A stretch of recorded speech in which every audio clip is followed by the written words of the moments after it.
Hi, my name is Adelman Tromji, and I'm here today to tell you why free trade is bad for Haiti. Right now, this is our country's last stand. This is a YouTube video I saw called Inside a Failed State Haiti, which discusses several reasons why Haiti is under extreme pressure right now. Crisis after crisis is hitting Haiti. There's crisis in the food realm, the fuel realm, the political realm, and the environmental realm. Within the food crisis, this is something that was initiated around 50 years ago, where Haiti was convinced to drop all of its foodstuffs tariffs, which inherently means that they were forced to absorb all of the international food price volatility, which in the beginning promptly put the domestic food producers out of business due to the fact that international food prices are lower than the local food prices, which was a creative destruction that the Austrian economist school considered to be a positive development. However, Haiti doesn't have any measures or reserve to protect their food consumption needs from an international food price volatility, and Jamaica has suffered through a similar, yet less radical loss of their own domestic food supply. What this means is that when the food supply goes down and the prices of international food go up, Haiti is kind of under pressure. And this is why the U.S. and the European Union have protectionist food and agricultural policies. The consequences of the food prices as follows. Going clockwise from the top left, you can see the slums of Haiti.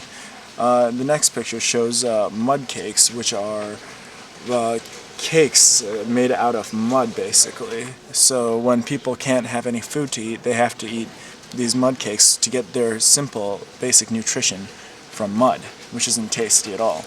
The next picture is one of another woman in the slum, just with dirty surroundings everywhere, and that's kind of the mud that the food is made out of, which get a lot of people to become sick.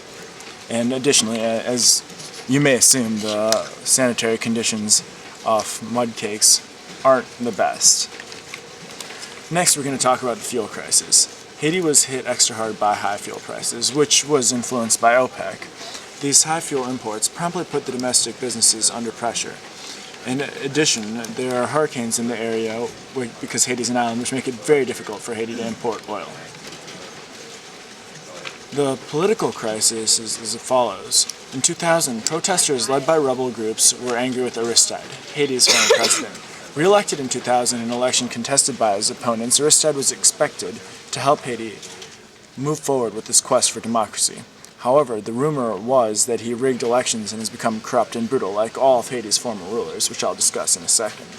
In 2004, armed anti-government protesters and some residents took over several cities, setting police stations and government buildings on fire.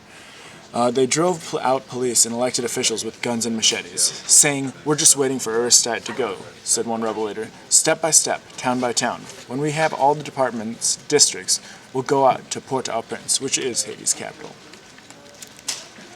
As I mentioned, political pressure and crisis is nothing new for Haiti because earlier Haiti had a problem of nepotism with the Duvalier family. Originally, Francois Duvalier, nicknamed Papa Doc, was the president from 1957 to 1971. On a side note, in 1964, he made himself the president for life. He claimed to be the physical embodiment of the island nation. However, he used both political murder and expulsion to suppress his opponents. Estimates of those killed are around 30,000, and he kept the country in a tight grip until his death in early 1971. After he passed away, his son, Jean-Claude Duvalier, nicknamed Bébé Doc, or Baby Doc, was the president from 1971 to 1986. He was overthrown by a popular uprising. However, initially he made some efforts to blunt the harsh edges of his father's regime, such as he released some political prisoners, eased press censorship, initiated some judicial reforms. However, no changes to the regime's basic character happened, and it did remain basically a police state. Jean-Claude Duvalier limited his interest in government to various schemes and misappropriations of funds. He neglected his role in government and squandered considerable domestic and foreign goodwill. This was talked about by his slush fund, his big slush fund of all government activities through some fuel fund, and he just misappropriated all of Haiti's money. In March 1983, Pope Jean Paul II went on call for change in Haiti, which revitalized both laymen and clergy. This caused a revolt to begin 2 years later with street demonstrations and raids on food distribution warehouses. When Jean-Claude Duvalier was left with no basis of support, he left behind a country economically ravaged, lacking functioning political institutions, and devoid of any tradition of peaceful self-rule. He fled to France, and he remains there to this day. Environmental crises are as follows. There's severe deforestation going on in Haiti, and to show the trend, in 1923 forests covered nearly 60% of the country, and today they cover less than 2%. However, Haitians still depend on wood and charcoal as their primary fuel. To mitigate this deforestation risk, there's a 15-year Environmental Action Plan of 1999 proposed to stop deforestation and develop alternative fuel sources. However, political instability and lack of funding have limited the impact of the Environmental Action Plan, and deforestation has led to even worse soil erosion, which has decreased the agricultural yields and resulted in deadly landslides. The urban environment suffers from a lack of sanitation as well, where there are vast slum areas, especially in the capital, Port-au-Prince, filled with people living in squalid, unsanitary conditions. Right now, Haiti is on its knees. Right here is a picture of a young Haitian boy trying to keep warm after crossing the Prida River in Belle Roque, Haiti. Floods there killed nearly 1,700 people in May 2004. Next, here's a picture of a makeshift tent in Gonaives made of wood debris and bedsheets after a hurricane. Now, the potential fixes I suggest are as follows. For the food crisis, if in the short run, Haiti should accept food from the UN, even regardless of what their dictators say.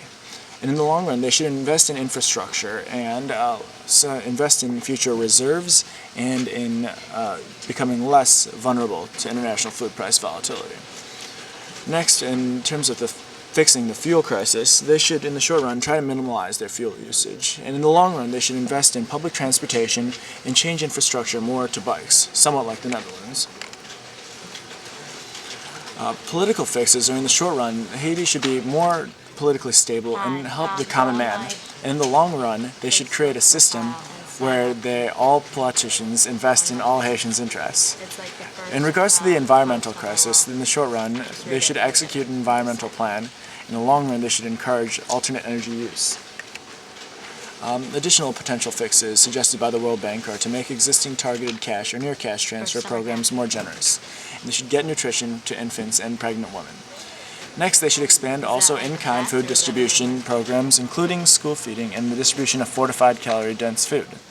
They should also use fee waivers, lifeline pricing, and other forms of targeted subsidies for poor users and consumers, and introduce additional measures to prevent children from dropping out of school, such as fee waivers, subsidies for school inputs, or cash transfers. Now, can we take these lessons from Haiti and apply them to somewhere else? Is Haiti unique, or does it share characteristics with the other impoverished countries in Africa or elsewhere? Yes, it is similar to these countries, and these potential fixes would theoretically be good for any small underdeveloped nations. These fixes allow for internal development and isolation. Thank you for listening to my podcast, and if there's anything that this is revitalize you, there's some charities that you can donate to help Haiti, such as the Haitian Health Foundation, Hope for Haiti's Children's Center, Partners with Haiti, and Hope for Haiti. Thank you for listening to my podcast. We'll find out if he really wants to do it. Your slide time.